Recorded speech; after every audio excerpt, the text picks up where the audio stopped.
Hi, I'm Priya.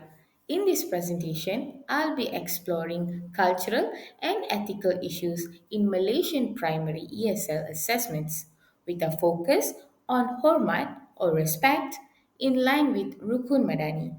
Let's begin. Why this matters?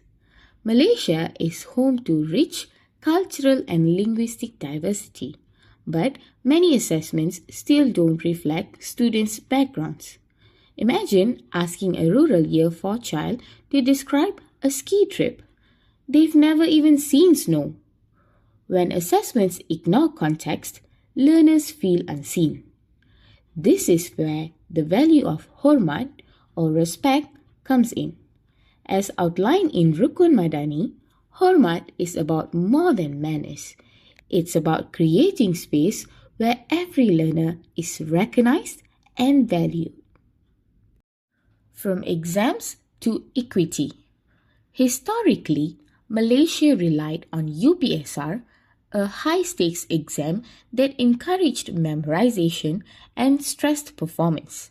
The shift to school based assessment or SBA was meant to change that, introducing both formal and informal assessments. In theory, SBA supports holistic learning, but in practice, many teachers still face unclear expectations, inconsistent training, and heavy workloads. So, even with SBA, assessment fairness still varies widely.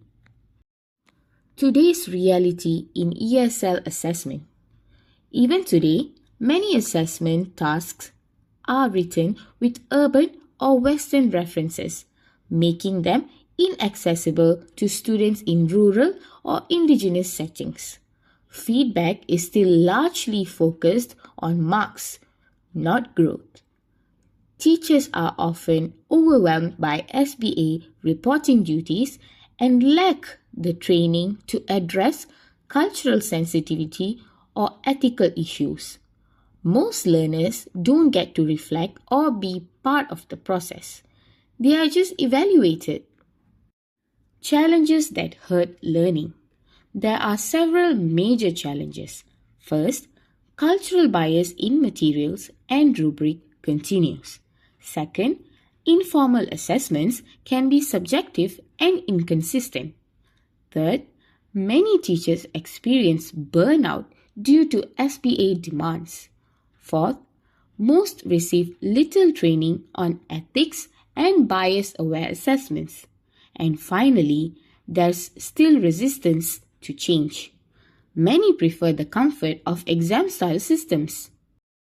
Solutions for ethical and inclusive assessment. To improve, we must be intentional. Use culturally relevant examples in assessments. Train teachers in ethical feedback and inclusive grading.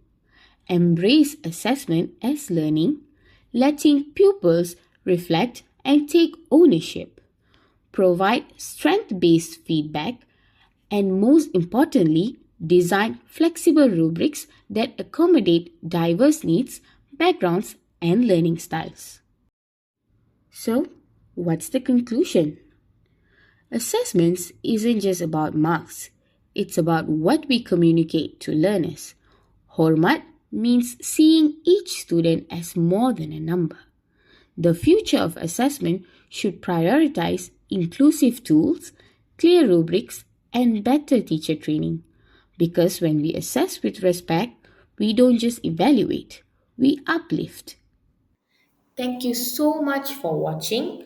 I hope this reminded us that every assessment carries a message, and that message should always say, I see you and I respect you.